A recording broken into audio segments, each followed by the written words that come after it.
कार्तिक मास में 365 बाती का दिया कब और कैसे कहाँ लगाएं।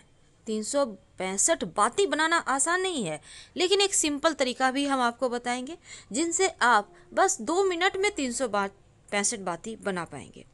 देखिए, हिंदू पौराणिक और प्राचीन ग्रंथों में कार्तिक मास का विशेष महत्व है और धर्म शास्त्रों के अनुसार पूरे कार्तिक मास में व्रत और तप का विशेष महत्व है। मनुष्य कार्तिक मास में व्रत और तप करता है, जो भी मनुष्य, उसे मोक्ष जरूर मिलता है। और पुराणों में कहा गया है, भगवान नारायण ने ब्रह्मा को, ब्रह्मा ने नारद को, नारद ने महाराज पृथु को कार्तिक मास के सर्वगुण संपन्न महात्म के संदर्भ में कुछ खास नियम बताए हैं, जिन्हें करने से शुभ फल प्राप्त होते हैं।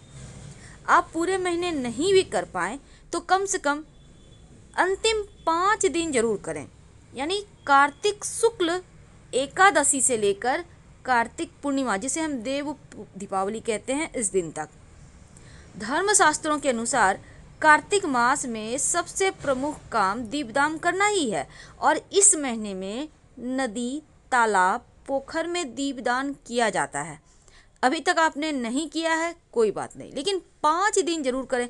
अब महानगरों में नदी, तालाब, पोखर नहीं होते, आप अपने छत पर पानी के टंकी के पास भी दीपदान कर सकते हैं। अगर वो भी संभव ना हो तो अपने बाथरूम में ही रखें। देखिए, दूसरा है तुलसी पूजा। कार्तिक के महीने में तुलसी पूजने, सींचने और तुलसी का सेवन करना तीनों ही गुणकारी और लाभकारी है। हर महीने तुलसी का सेवन आराधना करना से इसका होता है, लेकिन जो कार्तिक का महीना है, इस महीने में जब आप तुलसी की पूजा करते हैं तो कई गुना अधिक पुण्य फल प्राप्त होते हैं। और तुलसी के नीचे भी दिया जलाने का पूरे कार्तिक महीने में विधान है। तो तीसरा नियम है भूमि पर सोना। कहने का मतलब लो फ्लोर का बेड जो होता है उस पे सोइए। कार्तिक मास का ये तीसरा प्रमुख नियम है, क्योंकि मन में सात्विकता का भाव आता है और जो विकार है, जो काम भाव है, वो कम हो जाते हैं, समाप्त हो जाते हैं। इस महीने में भूल कर भी तेल नहीं लगाना चाहिए। अगर अभी तक आपने भूल चूक लगा भी लिया है तो 5 दिन तो बिल्कुल भी तेल ना लगाएं। सिर्फ नरक चतुर्दशी को ही कार्तिक के महीने में तेल लगाया जाता है, उपटन लगाया जाता है और स्नान किया जाता है। दाल नहीं खाना चाहिए। दाल जैसे कि उड़द, मूंग, मसूर, चना, मटर, राई, जीरा, ये सभी चीज़ें कार्तिक के महीने में खाने की मनाही होती है। आपने अभी तक खाया है तो भी चलेगा, पर 5 दिन आप पूर्णतया इन चीज़ों का परहेज कर लें। ब्रह्मचर्य का पालन जरूर करना चाहिए कार्तिक के महीने में। तो इससे अगर आप पालन करते हैं तो आपके लिए अच्छा होता है, अशुभ फल नहीं लगता। तो कार्तिक के महीने में अगर आप व्रत रखते हैं तो तपस्वियों के समान व्यवहार करें, कम बोलें, निंदा ना करें, विवाद ना करें, मन पर संयम रखें। यह है कार्तिक के महीने की महिमा। लेकिन इस महीने में दीप दान करने का खास विधान है। कार्तिक के महीने में बहुत सारे नियम हैं और एक कहानी है जो पूरे कार्तिक माह सुनी जाती है, लेकिन अभी तक आपने नहीं सुना है तो आज सुन लें। आज से 5 दिन तक रोज सुनिएगा। किसी नगर में साहूकार था और उसकी एक बहू थी तारा। वो रोज कार्तिक माह का स्नान करती, पूरे कार्तिक महीने में पूजा पाठ करके कहानी सुनाकर फिर भोजन करती। एक दिन उसने अपनी सास को कहानी सुनने को कहा तो सास ने मना कर दिया और कहा कि मुझे अभी अपनी पूजा करनी है। और उसने फिर अपनी जेठानी से कहा कि आप मेरी कहानी सुन लो, तो उसने भी मना कर दिया, कहा मुझे तो अभी खाना बनाना है। फिर उसने देवरानी से कहानी सुनने को कहा तो उसने भी मना कर दिया, कहा कि बच्चों को देखना है। और फिर ननद को कहानी सुनने को कहा तो उसने भी मना कर दिया कि मेरे ससुराल से मेरा बुलावा आ गया, मुझे जाने की तैयारी करनी है। अब वह राजा के पास गई कि आप मेरी कहानी सुन लो। राजा ने कहा मुझे अब तो व्यापार देखना है, अपना कहानी का समय नहीं है। उसकी यह मनोदशा देखकर भगवान उसके लिए स्वर्ग से विमान भेजते हैं। स्वर्ग से विमान आया देख उसकी सास भी भाग कर जाने के लिए आती है, लेकिन बहू मना कर देती है कि आपको तो पूजा करनी है। जेठानी आती है तो कहती है आप कैसे चलोगी, आपको तो खाना बनाना है। और जब देवरानी आती है तो उसको भी मना कर देती है और कहती है आपको तो अपने बच्चों का ख्याल रखना है। ननद आती है तो कहती है कि तुम्हें तो ससुराल जाने की तैयारी करनी है, सो तुम वह करो।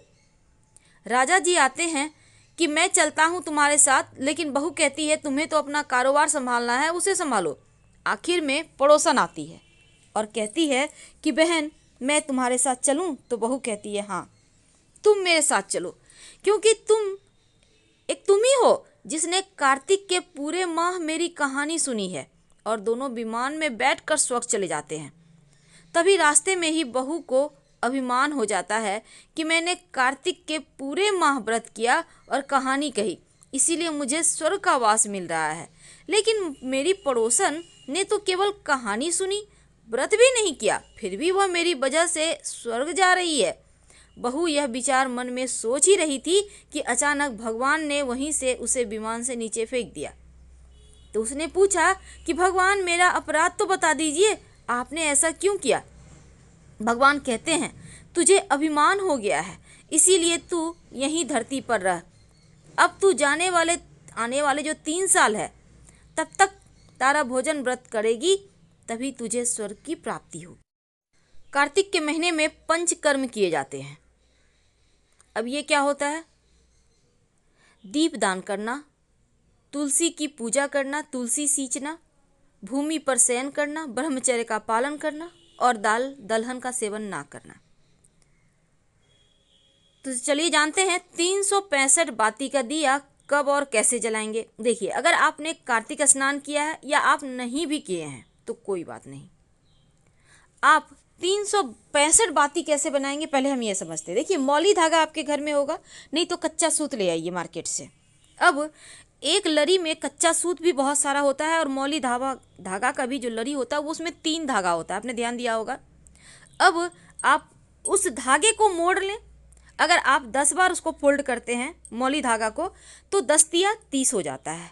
उसको 30-30 पीस में आप काट के हर एक को अलग अलग करके उसको एक साथ कर सकते हैं, या आप 5 जगह उसको अलग अलग दीपक में रखकर जला सकते हैं। लेकिन जब आप कच्चा सूत लाइएगा उसमें बहुत सारे धागे होते हैं, पहले आप गिन लें, फिर कटिंग करके सारा इकट्ठा करके एक साथ रखें। और जब दीपक जलाइएगा तो संभव हो तो नारियल का जो सूखा गोला होता है उसको कट कर लें और उस पर जलाएं। संभव ना हो तो मिट्टी का एक दिया ले लें, आप मिट्टी का खुद से भी बना सकते हैं। और एक दोना ले लें, दोना आप चाहें तो केले का पत्ता का या कोई भी पत्ता ले सकते हैं। उसके ऊपर फूलों की पंखुड़ी पर दीपक रखें। दीपक में ये जो आपने 362 बाती काटी है उसको डालिए, उसमें घी डालिए, तेल मत डालिएगा, घी डालिए। और फिर इसमें 2-4 दाने चावल के डालें, या फिर आपके पास अगर खोए है जिसको हम खील बतासा कहते हैं, खील, उसको डाल दें और फिर पवित्र नदी सरोवर में ये दीपक जला दें। ये आपके 365 बाती का दिया आपके हर कष्टों को समाप्त करेगा, पापों को नाश करेगा, जीवन की मुश्किलों को दूर करेगा, धन बरसेगा। तो हम आपसे विदा लेते हैं। जानकारी अच्छी लगे तब लाइक कर सब्सक्राइब करें, अपनों से शेयर करें और कमेंट में हर हर महादेव जरूर लिखें। धन्यवाद।